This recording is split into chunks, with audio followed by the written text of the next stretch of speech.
Komentaryo, isyu,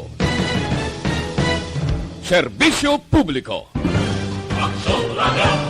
Sa Bacolod, Aksyon Radio! Aksyon Radio!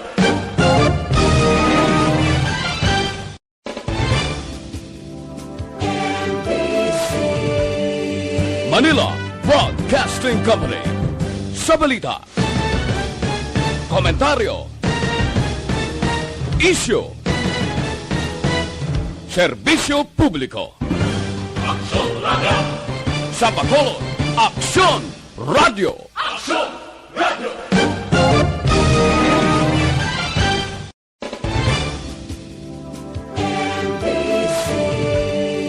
Manila Broadcasting Company. Sa balita, komentaryo, isyu, serbisyo publiko. Aksyon Reports, second portion.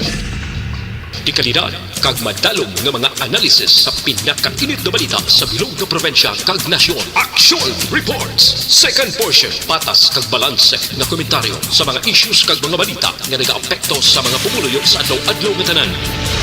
Aksyon Reports, second portion. Upod sa veterano kag respetado nga komentarista, Aksyon Fred Salanga. Karon nga adlaw Lunes sa 5 na bulan sang Abril tuig 2021. Ano ang mga balita kag isyu nga aton talakayon para karon nga adlaw.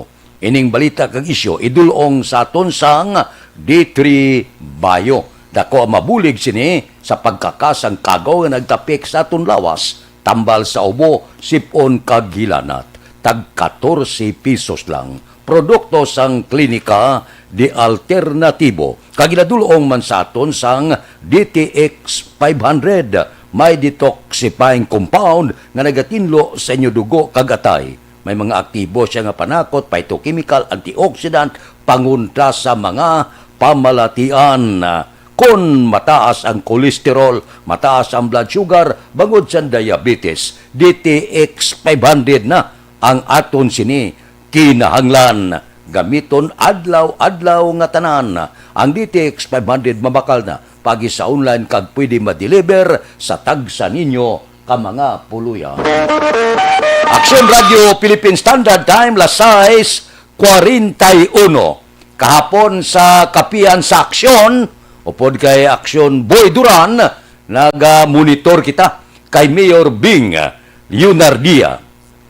Kag ang pila ka mga matabo buwas nga adlaw ipatawag sa pagsinapol ang transport sector. Ang pila ka mga nagapanag-iya sa mga kalanan, restaurant, simbahan buwas nga adlaw Abril 6. Ano ang paghambalan? Hambalan sa transport sector upod sa LTFRB kag LTO alas 2 buwas sa hapon. Kay may mga report, may pila ka mga driver, hindi tanana, nga wala nagatuman sang social distancing sa ila pasayro. Hindi ini mapatuman kay gupak-gupak na. Nakabaton man ng LTO sang donasyon, di ba? Sa mga barrier to, dumayo man tong plastic na to. Subo may makita, pakita nga mga round trip, nga daw kung paliro sa hangin daw bandira, ya bla? Ila sini barrier, no? Alas 5 sang hapon, ang pagpulong sa mga barangay kapitan kag iban pa nga mga opisyal. Amo ini ang pila ka mga patigayunon buwas kadlaw separado man iya sa simbahan. Hambalan mapunggan ang pagtaas sa COVID-19. Dapat na pungkuan ini. Mas maayo, mas temprano. Bangod sa kabilugan, mas manubo gyapon ang Bacolod ikumparar sa iban nga mga lugar kung COVID-19 ang paghahambalan. So, i-maintain natin ini, kabay pa nga maintindihan sang nagkalain-lain nga sektor sang aton sosyudad nga dapat tanan kita mangin alerto, tanan kita conscious na kita nga dapat ang tanan nga mga health protocol tumanon ta. Hindi ta pagtugtad nga magtaas siya ang COVID-19 sa siyudad sang Bacolod. Kabay pa nga kooperahan ini. Simple man lamang kooperasyon lang nga kinanglan sini kag ang pagtuman sa mga health protocol sigurado madipinsahan naton ang syudad sang Bacolod. Aksyon Radio Philippine Standard Time Lasais 48:3. Sa aton pagbalik dugang pagid nga mga pila kadalagko nga mga balita dire sentro sa syudad sa Bacolod. Pagkatapos ni. Good morning kay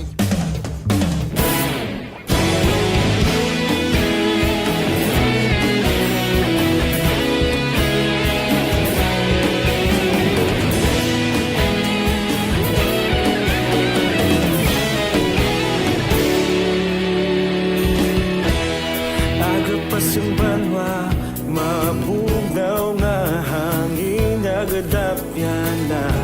Ikaw na ang ginapamatian namon ginasandigan.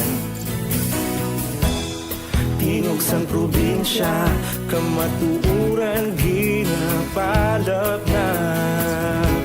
Minsay nga may dala, paglaom kag kasanag. Tinuig na nagligan, ikaw gihapon ang ako nga istasyon. Sa pagbudlak sang adlaw, sa pagduhaw sang biton. Mga balita nga dala inspirasyon. Aksyon radyo, Bacolod man sa gihapon. Padayon Aksyon radyo, Bacolod saludo sa imo. Padayon Aksyon radyo, salamat sa pagserbisyo. Patas kag balanse, patuod ng mensahe, wala sang ginagampingan. Padayon Aksyon radyo.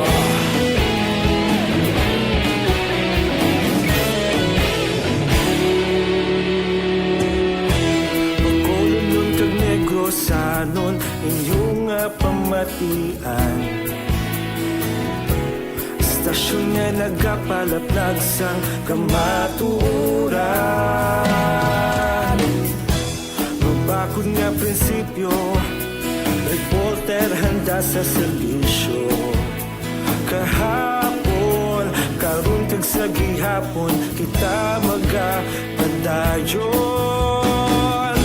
Tinuig na nagligan, ikaw gihapon ang ako nga istasyon. Sa pagbutlak sang adlaw, sa pagtuhaw sang biton. Mga balita na may dala inspirasyon.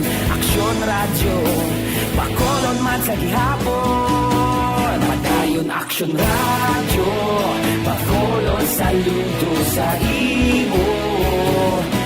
Padayon Aksyon radyo, salamat sa pagserbisyo.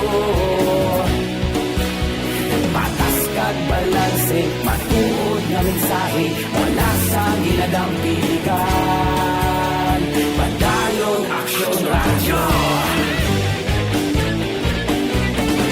Una sa balita, una sa aksyon, sa Bacolod Aksyon Radio. Una sa balita, una sa aksyon, sa Bacolod Aksyon Radio. Kita ulog na na'y sansan ano nga kahintangan. Responsable nga pagbalita, kagdahil na ipalaknan. Malasig pero sigurado, aksyon na may dala pagpalanggan.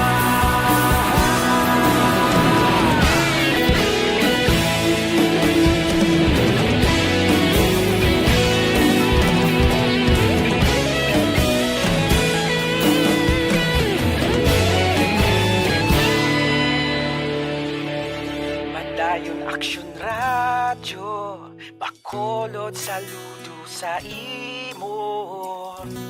Padayon Aksyon radyo, salamat gid sa pagserbisyo. Padayon Aksyon radyo, Bacolod saludo sa imo. Padayon Aksyon radyo, salamat gid sa pagserbisyo.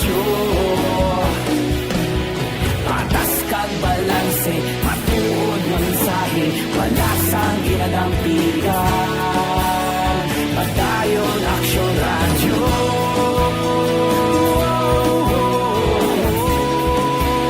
Padayon Aksyon Radio.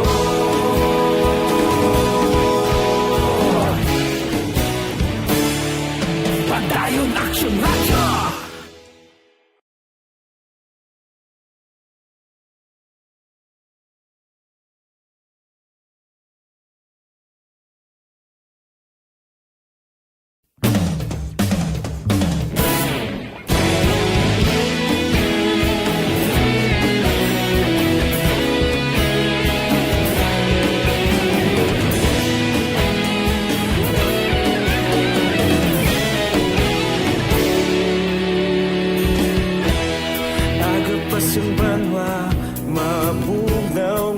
Aksyon Radio Philippine Standard Time las 6:49. Ano ang kaundan sang mando ehekutibo ni Mayor Bing Yunardia? Executive Order number 17. Ano ini ha? Importante ini kayo ha?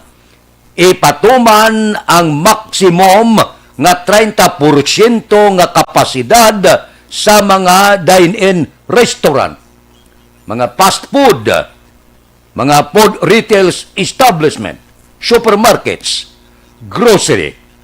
Amo ini ha, ipatuman 30% gid nga kapasidad sa among mga balay kalanan. Ano pagid? Limitahan ang tipon-tipon kag iban pa nga mga aktibidades bangod sa pagsaka sang COVID-19. 30% man sa mga barbershop, salon, kag iban pa nga mga personal care services. Kag ginapatigayon sa pila ka mga establishmento komersyal. Pati ang mga aktibidades sang simbahan, meeting, incentive conference, kag iban pa. Ari importante man sa talatapan sang gobyerno kag sa pribado. Ipatuman ang skeletal workforce. Tub-tub matapos ang bulan sang Abril. Daw nagbalik kita sa puno, ay ano ini ang nagkalatabo. Ang malain pagida mo ni.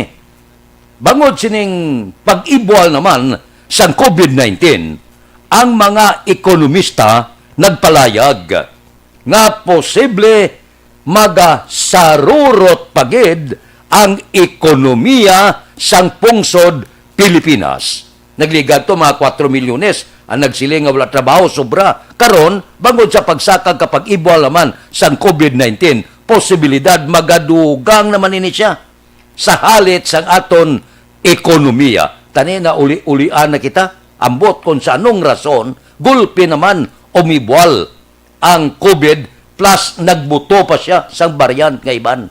Amo ini ang nagakatabo subong. Da wala kita lautan sang tanan-tanan nga pamalatian. Ano nagkatabo subong sa kalibutan? Da wala na untat ini. Nagligad to ya ang pila ka mga kagaw, pila ka mga balatian, tag pila ka bulan lang, maiskirda madula. Iniya daw wala gahalin ang malain kay wala siya naghalin niya, hindi lang sa Pilipinas, kundi sa bilog nga kalibutan. Porte, no? So, ang tao siguro dapat mamalandong na kita, hindi lang sa Semana Santa. Mamalandong kita sa pagtuman sa anuman nga mando nga makapaayo sa aton ikayong lawas. Ako niya, experience ako, naglibot ako sa Semana Santa sa pila ka mga banwa, kag syudad, sos kaklaro. Ang pila ka mga lugar, siling ko kaina, dawala lang niya sang COVID, dawala sa kabati sang balita nga madamo ang nagkalamatay. Sige galagaw, merkado, kag iban pa. Wala face mask, wala face shield, wala sang tawag social distancing. Uy, san o pa kita magtuon? San o pa kita magtuman sini? Hindi kita magkumpiyansa kay ang kagaw wala untat ang lambiyong niya. Aksyon Radio Philippine Standard Time las 6:53. Mabalik kami pagkatapos ini. Bakit kailangang magpabakuna? Bakit nga ba? Vaccination. Ang pandemyang ito ay kumuha ng maraming buhay at patuloy pa nitong nilalagay sa peligro ang buhay ng nakakarami. Pinahina din nito ang ating ekonomiya at maraming Pilipino ang nawalan ng trabaho dahil dito. Sa pagkatuklas ng bakuna laban sa COVID-19, nagkaroon tayo ng oportunidad na malabanan ang pandemyang ito. Sa tulong ng mga bakuna, ay may iwasan natin ang sintomas ng impeksyon at posibleng maiwasan din ang malalang impeksyon at matigilan ang pagkalat nito. Gayunpaman, gaya ng iba pang mga bakunang ginagamit sa nagdaang dekada, ang abilidad nitong protektahan ang ating komunidad ay tataas lamang kung hindi bababa sa 70% ng ating populasyon ay bakunado. Halimbawa, kung ang iyong barangay ay mayroong 100,000 katao, hindi dapat bumaba sa 70,000 ang dapat mabakunahan upang matiyak na proteksyon ang buong komunidad. Kaya ating tandaan, ang pagbabakuna ay hindi lamang para sa iyo o sa iyong pamilya. Ito ay para din sa iyong barangay, lungsod at probinsya. Tara, sa Vida Vaccination! Aling mga bakuna ang gagamitin sa Pilipinas? Sa ngayon, may limitadong supply ng bakuna sa buong mundo.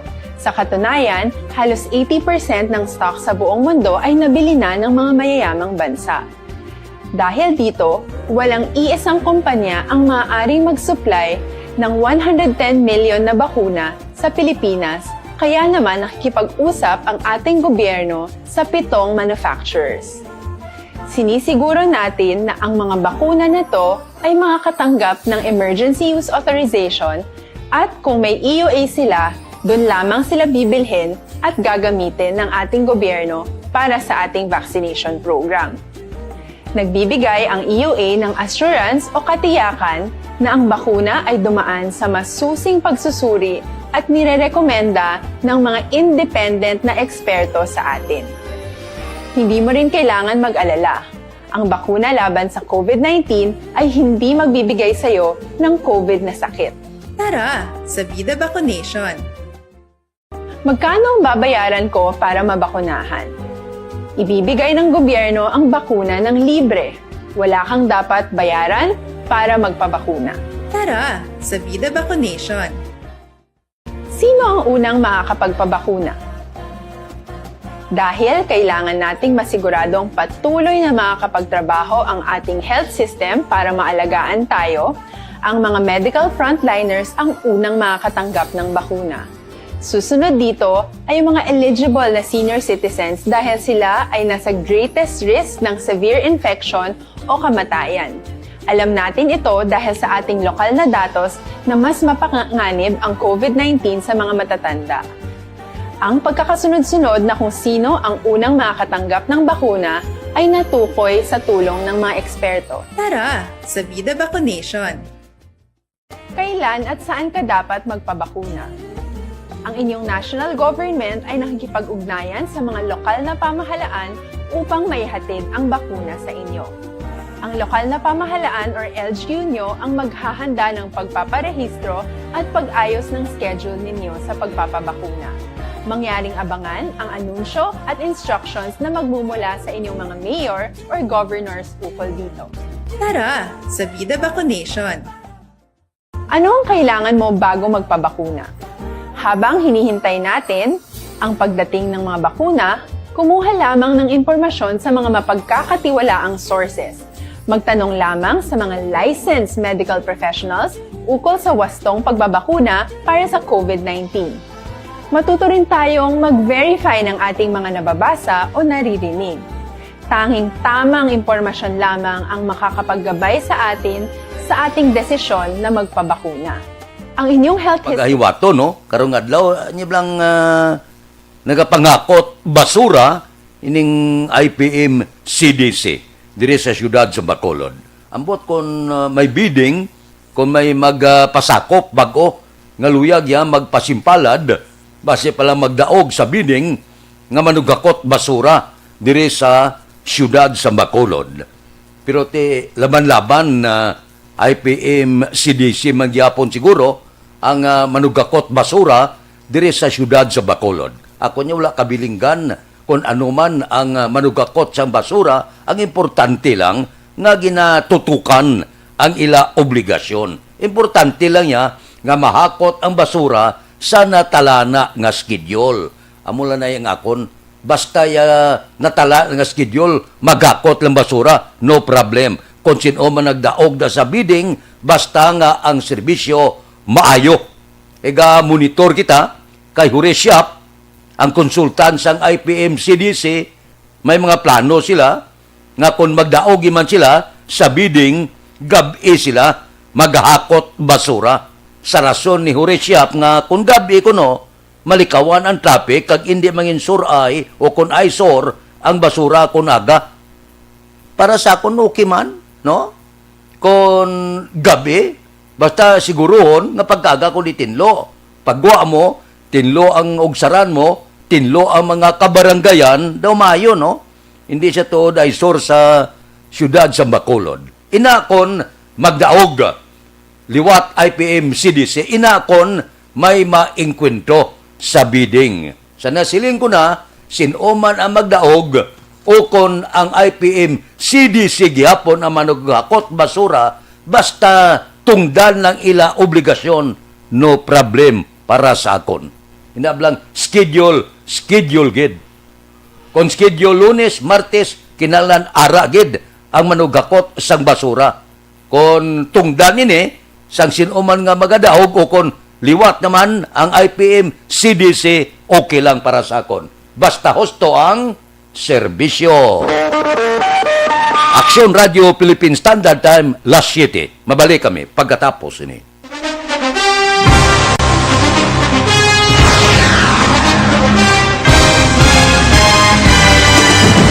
Mga balita nga una nabatian, mga impormasyon nga nakaapekto sa pagpangabuhi sang tanan, drama nga naghatag kabuhi sa istorya sang paglaom, paghigugma kag pagpasimpalan, serbisyo nga makatalandog balatyagon kag nagbunga sang pagsanyog, istasyon sang tanan sa sulod na sang 51 ka tuig, istasyon nga hindi kamupag kalipatan. 7 ka mga kongresista, 1 ka gobernador ang araw sa nagkulist sampedaya yung pamangkot to nagligad para pamaninga minawagay sa ngalan wala to naman nga maglapit na lang ang eleksyon pagwa. Sakit lang kung kayo nga katapos ang media nga mag-report lang sa senaryo kabisan mahatagan kamo tsansa nga makapalayag sang inyo hibubunot batok sa pulis. Jaya kontra Wala niya tsansa mo, nagpasarhag na ang kamera, wala ang ila counterpart sa Senado, nagpabungol-bungol. Kamuda daw ga pinagusto lang sa kamera, insulto sa Senado. Una sa balita, una sa aksyon, SalangaNo, Aksyon Radio.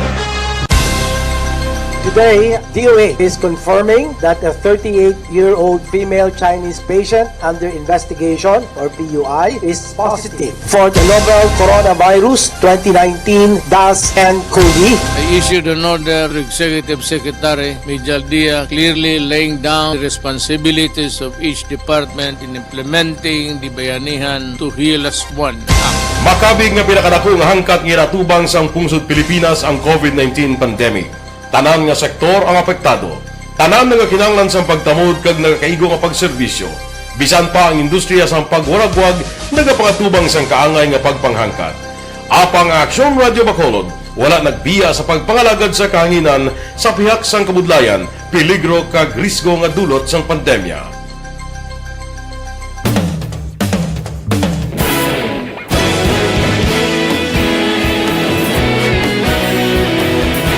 Sa sunod na sang 51 ka tuig, nasaksihan ang dedikasyon sa Aksyon Radio Bacolod sa pagdulong sa mga balita kag impormasyon para sa interes sang mga pumuluyo.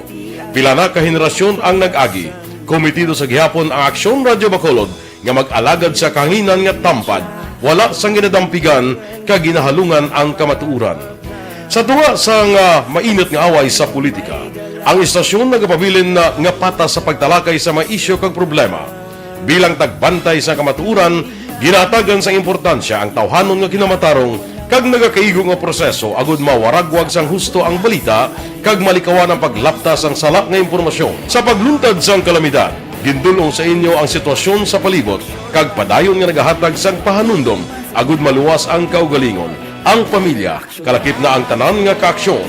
Sa tion sang kasubo, na narisari nga mga matahom nga drama ang nagalingaw sa inyo. Ang inyo reklamo amon ginpamatian kaginhatagan sang aksyon. Padayon ang reforma sa serbisyo ang ginahimo sa Aksyon Radyo Bacolod agud madulong ang balita sa diin ka man nga bahin sang kalibutan. Ang Aksyon Radyo Bacolod nagapanguna sa kadamuon sang online engagement sa Isla Sang Negros. Ang Facebook followers ng istasyon ang nagdangat na sa masobra tunga sa milyon. Bacolod kag Negros sanon inyong pamatian. Istasyon nga nagapalaplag sang kamaturan.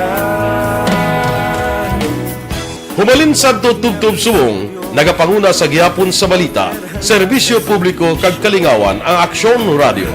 Napili bilang finalist sa UP Broadsox Choice for Gandingan ng Katarungan sang Gandingan Awards 2020 ang Aksyon Radio Bacolod. Naghakot man sang pagpasidungog ang makatapo kag programa sa Aksyon Radio Bacolod sa Tingog kag Handurawan Awards 2020. Ang tanon nga kadalagan nga naangkon sa Aksyon Radio Bacolod sa masobra 5 ka dekada ang nagapatimaan lamang sang padayon nga pagsalig sa mga pumuluyo sa radyo nga nangin kabahin na sa ila matag adlaw nga pagpangabuhi.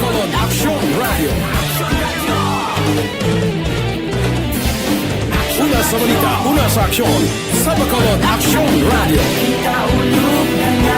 Las 7:04. Oy, happy birthday karon nga adlaw kay SJ Edmond Campaner. Edmond, happy birthday karon nga adlaw. Standby na sa aton Aksyon Balita Morning Edition. Liwat magadulong sa aton sa mga balita lokal, national, international, sports, kag artista. Upod kita ay Aksyon Boy Duran kag Aksyon Dorel Cabato. Aksyon Fred Salanga. Una sa balita, una sa aksyon, sa Bacolod, Aksyon Radio.